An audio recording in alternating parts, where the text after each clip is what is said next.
And we're live. You were saying how you watched a movie, Pay It Forward. I looked it up. That's a real movie. It's got Kevin Spacey in it. Mm-hmm. It Have you never heard of it? No, it's a great I haven't. Movie. But what we It was watched, actually a good movie. The funnest, and I put that in quotes for those listening, that we watched in my Sunday school was Left Behind. Do you guys know what Left Behind is? I'm very familiar with the Left Behind Left series. Behind Explain is a this series. one. Let me set the stage for you. So, if you actually read the Bible, I've read it, they really don't, there's nothing about a huge rapture of everybody being like slowly like brought up into the skies, like disappearing, and it's like, oh my God, you know, Elijah's cloak is just laying there on his favorite donkey, and his donkey's without him. Like, where could he have gone? That's not really how it says it, but that's what this movie says it was. And we would watch this movie, and it was just a story of a bunch of very stereotypical sinners, like their little vignettes in the beginning, and then suddenly out of nowhere there's like a plane, everybody's on a plane, and this old lady's sitting there, and she's like, oh Jesus. She like wakes up, and then she looks over to the right and she goes, Edgar, has anyone seen my husband? Excuse me. And he's asking the flight attendant, have you seen my husband? And then you hear from like the front, it's like, where's my baby? Where's my baby? Did somebody take my baby? And it's like everybody starts freaking out because like, oh, the rapture just happened. Fuck. One of the pilots is like, the main pilot is gone. Like, we don't know where he is. Like, he must have fucking gone to heaven, I guess. Right, because that's what they tell That's like the first everybody. thing. It's like, shit. Because that's what they would, the first thing they would do is announce, we have no pilot. A couple of Jesus freaks flying this plane. Both of them are gone. We're going to do our best, you know? No, but like, and then it's a whole movie of this like brigade of people led by a pastor who apparently wasn't a very good pastor because his entire congregation went left and he was the only one back. And it was basically this big conglomeration of somewhat stereotypically shitty assholes being like, but does God say there's like a way for us to make it to heaven now? And it's like, we don't know about that. Hand on the shoulder. But we just have to do God's will now. We have to do God's will. And it was like this rapture is made up in the first place, and now you're adding stuff to the made up story about how you can somehow like come back. Like if you get enough reward points real quick on your Jesus card, he's gonna be like, all right, we'll get one more up. Like, no, that's ridiculous. And so I hated the Left Behind series because afterward it was not treated as like, that's a good lesson for you guys, you know, seeing what, you know, just imagining being left alone on earth to deal with the Antichrist while everybody's in heaven. They treated it like that was a future documentary. Like that was that was a real thing of like, you don't want to be left behind, Taylor, do you? And it was like, no, I guess not. Like, I don't know what the people who got taken are doing. There were no scenes on that. I assume it's fun. Yeah. Like, they went to hell.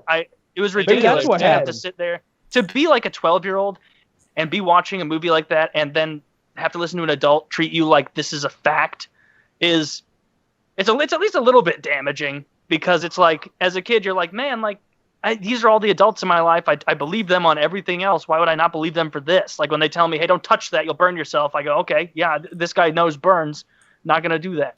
But religion, you kind of followed the same track. I went to a Billy Graham thing because he's like the Christian Pope. Do you guys know who Billy Graham is? Yeah. I know Kyle knows who Billy Graham is. What do you do?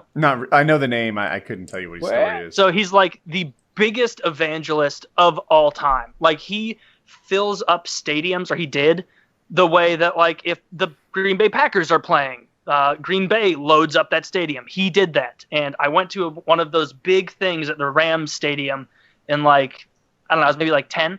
And we went with my family, and it was to sit there and like listen to him talk. And it's really just like, he's like a motivational speaker of like, first 20 minutes, you know, you're all here and you're Christian and it's great. Next 20 minutes, like, this is what we need to do to be working on. The next like half hour is like, all of you out there are sinners and you need to feel bad for what you've done, and that kind of thing. And then at the very end, he goes, I want everybody to come down here and, you know, be with me or one of my aides, and I'm going to pray, and we're all going to join together and accept Jesus Christ as our Savior. And I was maybe 10, 11 or so, and I saw there were a ton of TV cameras down there.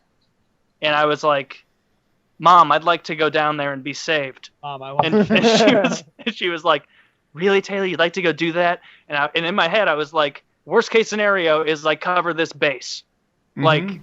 Like this, if this ends up being real, I'm saved. Like I could even like point to Jesus and be like, you know, I was at that Billy Graham thing. And got down there, and we were like almost down to the floor level where the field is, and there wasn't a field that time, where the field was, and I felt guilty about it. Like it was that ingrained to me that what I was doing was wrong, that I was like, Mom, I'm only coming down here because I want to be on TV. And I told her that, and she like had my hand. She's like, Taylor, well, I guess we really should be going down there then. And then we kept going down there, and I prayed with a nice usher man, and he made me a Christian, I guess. And so, and so I covered that base. Yeah, that was basically like the Christian Pope. Dude, so I'm glad. Talking about religion, so many stories just pop up about the weird nonsense we did. I keep thinking how offended my parents would be by this section of the show, because they believe in the rapture. Mine too. They're all about the rapture. Well, mine watch the show. Never mind. And they, it's to them, it's a thing that's going to happen during their lifetimes. It could be any day now. And I almost, how Christians just... not the day or the hour.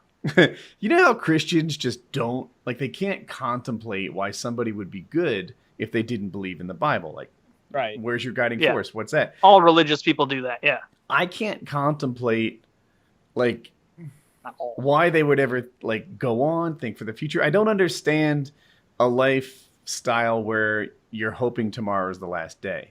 Like, right? I agree. Why would you be fiscally responsible? Why would you, like, it's the same kind of disconnect. Why wouldn't you just, like, open lots of credit lines of credit, and just spend, and glut, because that's gluttony. That's why. Oh, that's why. You got to live frugal. I like, it's awkward for me to comprehend a life in which you honestly believe, last day's coming. So that's the thing. The other thing, I was thinking about this as I'm going through. So Jackie's father, I feel like, has trained Jackie to be a good wife for me in a lot of ways. And, so for example, he was always like starting up small businesses and stuff. And now Jackie's tolerant to that. He had a motorcycle. He had a shop where he did metalworking and stuff. And those are all activities that I get away with that same, the peers I know who worked at Cisco wouldn't. Another thing that he burnt in her brain is the good don't have to go, right? This is in reference to church.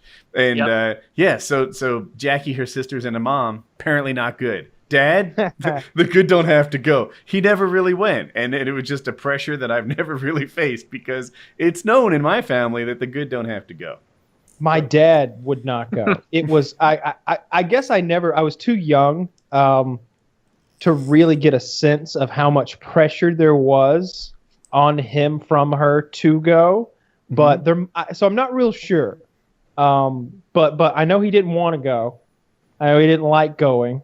He didn't like any of the things that came along with going. But he would occasionally go. But mostly it was my mother and my sister. I hated it. We were in the handbell choir. God. I don't know if anybody knows what that is, but I do exactly. But you've got these bells. And they're all different colors. They're for different notes, and you've got this music thing. You're reading the music, but instead of musical notes, you read the colors, and you play a song along with the chart as you read, while like someone points one of those long pointing sticks at the fucking color you're supposed to be ringing. And as a choir, we rang the bells. It was the lamest thing I have ever been involved with in my entire life. I remember when I got my bell. I didn't know you could play the bell. Oh my God. I could. Oh, there was something to playing it. All in the wrist. He could play a bell like a ringing a bell. There were kids like he was beating a drum. Kyle, be good. There were kids there who couldn't. There were kids there that couldn't figure out the bell. Not everybody got a good bell. Some kids got a bell that didn't really do anything because we couldn't trust them. Oh they was my cotton in there. They're just shaking a piece of metal up there on stage. So they don't ruin it. About it.